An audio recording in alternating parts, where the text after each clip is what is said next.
A few months ago, I purchased my first 911 991 Carrera 4. I've really enjoyed it. I mean, look at this. What's there not to like? Well, there are some things that are annoying that I don't hear people talk about.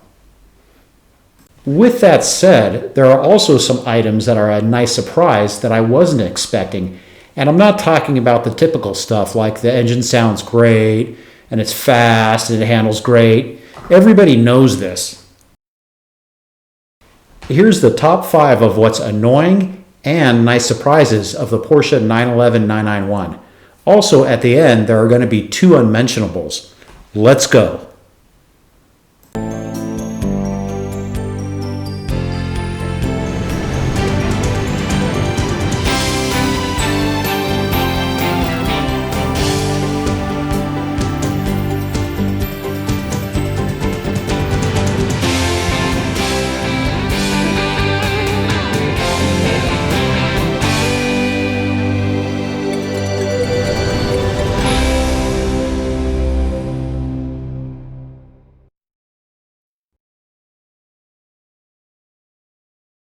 This isn't going to be in any type of order, and this isn't the end-all be-all list.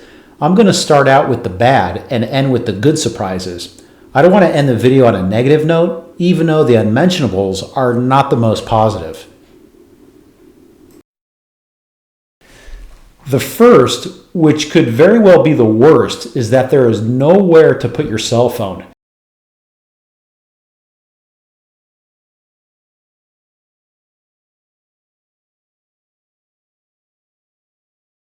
I've been opening up the glove and placing it like this, which is not great.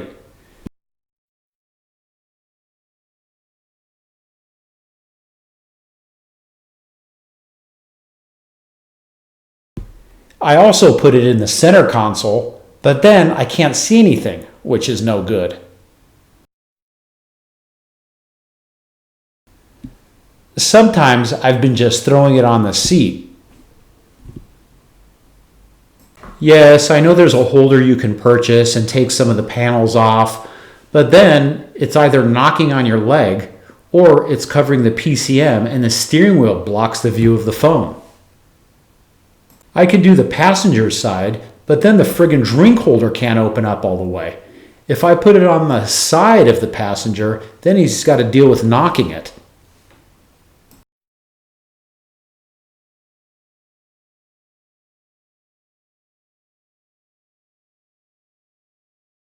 Okay, the second item is the oil level measurement sensor. Today it shows the oil levels at max, but yesterday it was a bar lower from the max. Also, when I changed the oil, the level was half, and I put in just half a quart, and it was at max. This car took 8 quarts or so of oil, and you mean to tell me a half a quart halfway brings it to full? On top of that, when I changed the oil, the engine had to heat up, and then you have to turn off the engine for a couple minutes and start it back up for the sensor to register. Why can't it just read it when it's warm? After it gets a reading, it does read it every time I start the car. Third item is the PCM.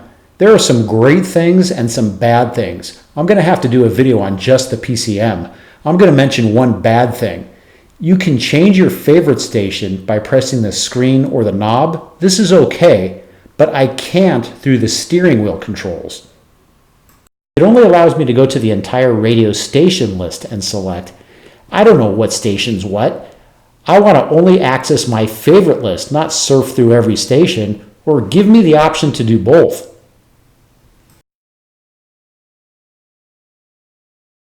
Fourth, there's only one USB connector, and you have to have the glove box open to use it.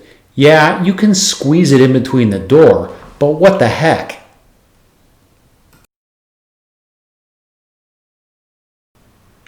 They give you 2 cigarette lighters. How about giving me another USB here also?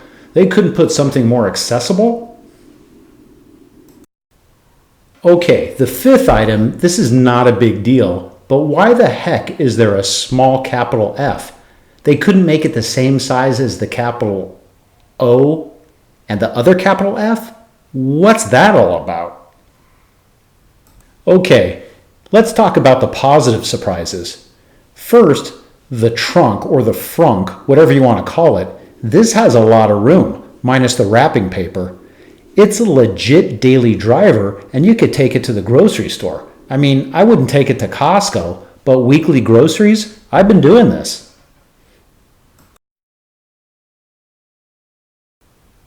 Look at all this. It was less than a half a frunk's load.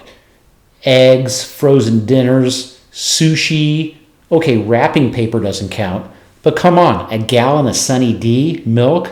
I got no complaints.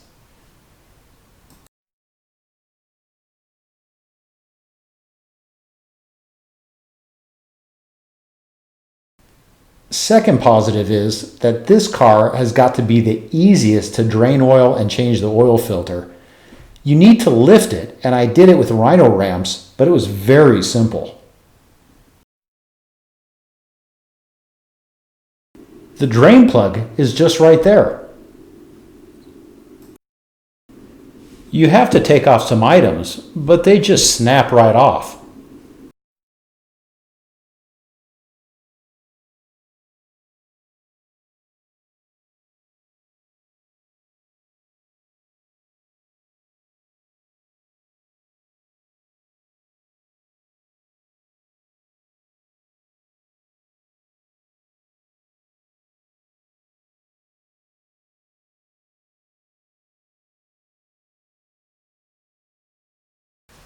There you have it, the oil filter.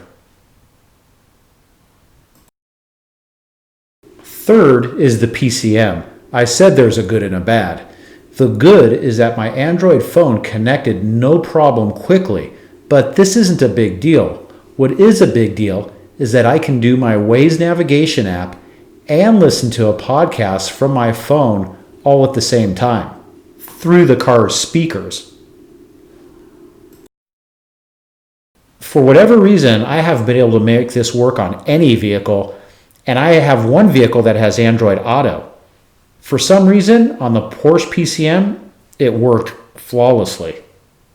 Fourth is the hold function. When I first got this car, I was on a hill and this other car was right on my bumper. I put it in gear and the car didn't roll back. This is ingenious for a manual transmission.